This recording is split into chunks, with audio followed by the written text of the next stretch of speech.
much does it take to pay delegates at primaries? How much to campaign? That's why only those old men can afford it. Mr. Itodo, please. Well, I think that's a fundamental problem of our political system. And there have been attempts, to reduce the cost of politics.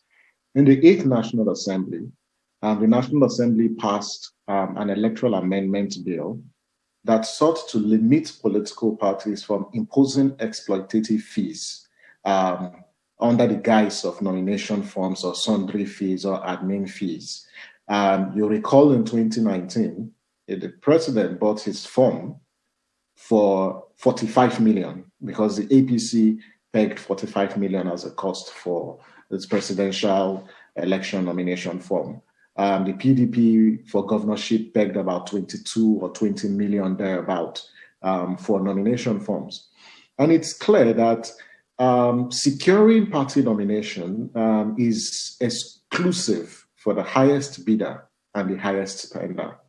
And you can't structure your politics along that line because what you have is political leaders emerging, and their first preoccupation when they get into office is how to recoup, this amount that they spent for running for office. So that bill was passed, but the president didn't assent to it.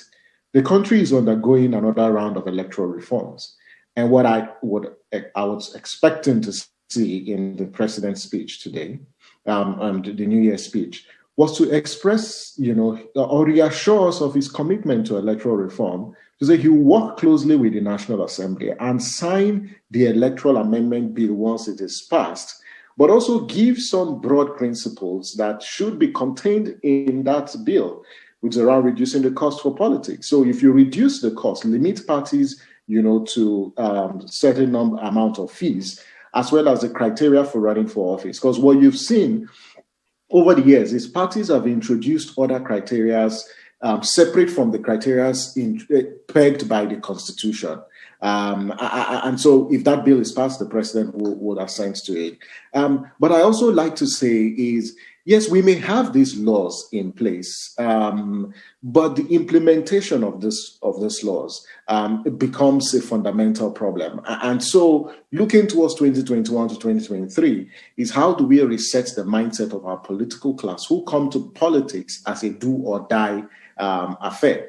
The second point tied to the question raised is internal party democracy. And it's tied to the first point I made around the cost of politics. How are party members, involved in the decision making in political parties? I say this, that the two major political parties, as at today, do not have an updated, accurate register of members. And so the question is, how are delegates even selected in the course of party management?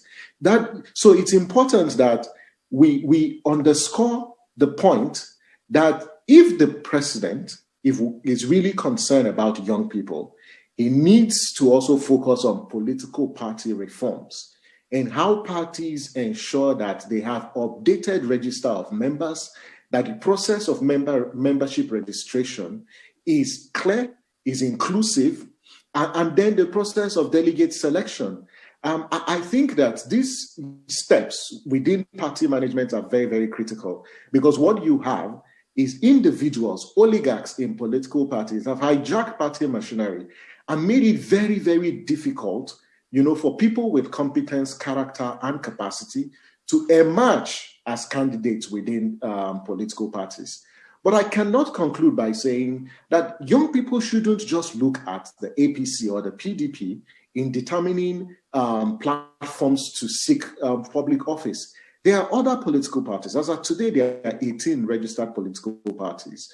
And I think that people can find, parties that resonate with their ideology and seek to run under the platform of those parties. But don't also focus on the political parties, but make yourself popular amongst your people.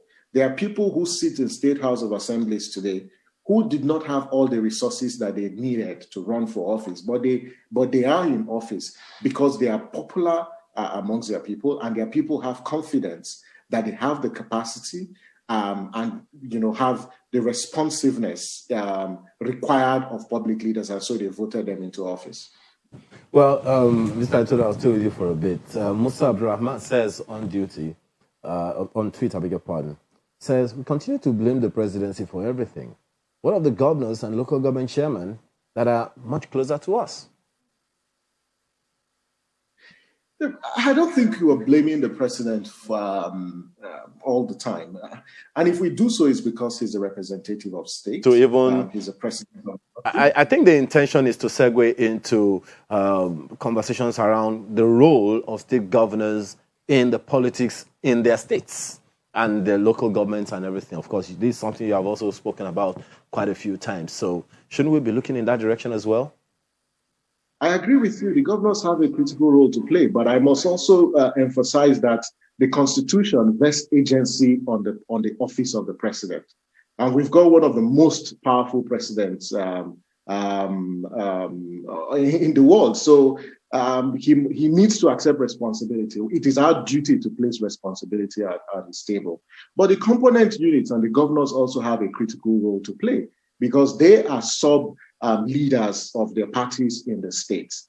And I'd say this with all sense of responsibility. Now, across the country today, there are only a few governors who have expressed and have shown through their actions that they are committed to empowering young people and providing young people space within political offices. If you look at the governor of Ekiti State, if you look at the governor of Kaduna State, if you look at the governor of Cross River State, if you also look at the governor of Bauchi State, you see, these are governors who have created spaces for young people who sit either on the executive council or have secured secured tickets for running for office. So the governors have a role in building leadership capacities in young people and providing that access for young people.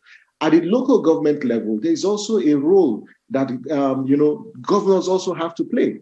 And the first role they have to play is to ensure that local governments are only constituted by democratically elected individuals and not appointed individuals. Because the governors have acted in a manner that suggests that they are not interested in local governance or local government autonomy. And this is clear, even after the National Assembly had passed the bill on local government autonomy. So we've got to ensure that democratic elections are conducted and the parties create that space for young people to participate, because local governments are the closest government to the people, and that's where you have majority of young people. In the FCT, for instance, you have councillors who are about 21 or 22 who currently represent their people. So we need to encourage more young people to also seek for office at the local level, but also keep their eye at the national level. Because oftentimes people say, push young people to start locally and then they grow through the ranks. Yes, whilst that is important, there's nothing within our democratic books and our constitution that says that young people should only look at the local level. There's leadership deficit at the center. There's leadership deficit in our government houses in the 36 states.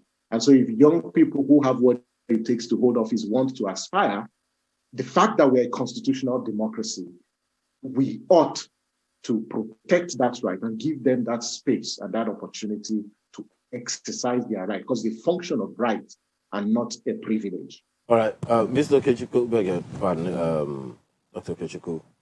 Some have also spoken about capacity.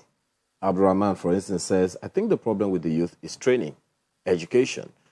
So if you are to look at the capacity of the youth to get into these spaces that we are talking about now, do you see the capacity there? Or, as some other people have said, do you think there is a deliberate intention to keep them right there where they are? There are youths with enough capacity for them to fill the available place.